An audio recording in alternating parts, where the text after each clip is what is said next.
Good morning. This is our second series of 4 Bible stories that we're starting to record.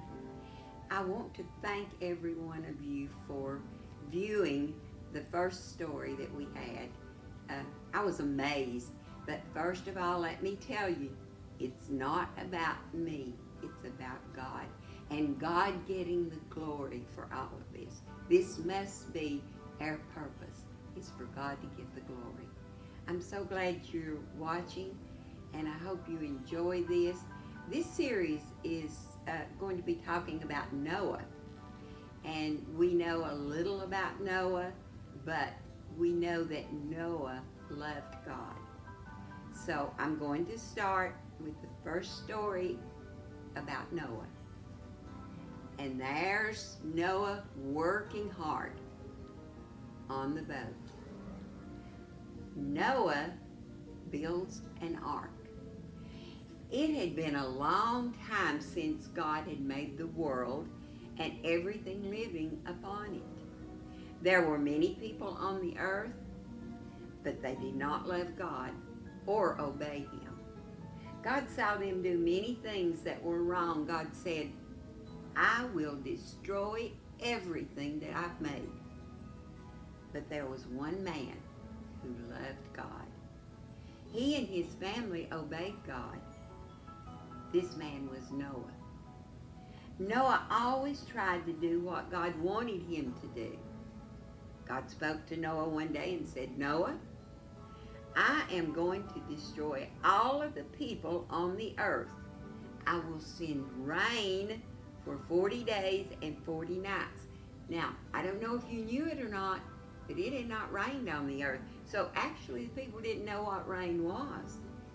All the earth will be covered with water.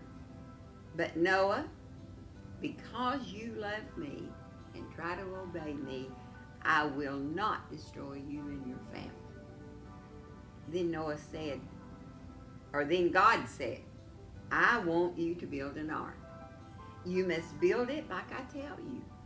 Before it begins to rain, take your wife and your 3 sons and their wives into this houseboat.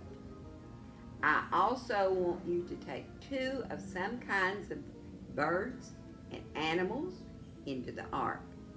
Take 7 pairs of animals and birds which men use most. You must also take plenty of food for all the people and the animals. God gave Noah the exact measurements that he should use when building the ark. Now, if you know what a football field looks like, it's big. Well, the boat was that big and maybe bigger. I'm not exactly sure, but it was big. Noah went to work at once. He followed the plan God had given him. And when the people who lived nearby saw Noah and his sons building the ark, they laughed. Look at Noah. Isn't he silly to build such a big boat on dry land? They said to one another as they watched.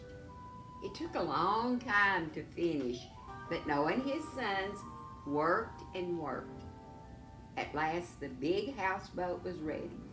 It was very long and 3 stories high.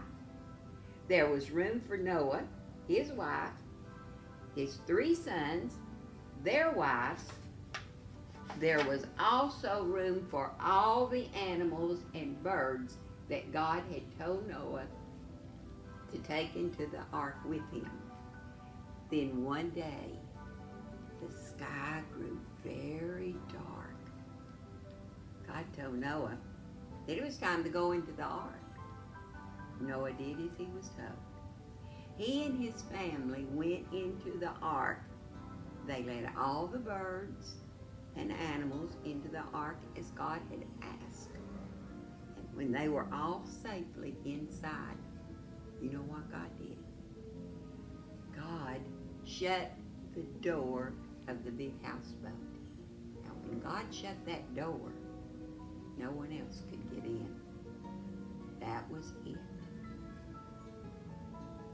Hope you enjoyed this story, because that's not the end of Noah. We're going to come back and we're going to learn some more about what happened. There's Noah and the animals going into the ark.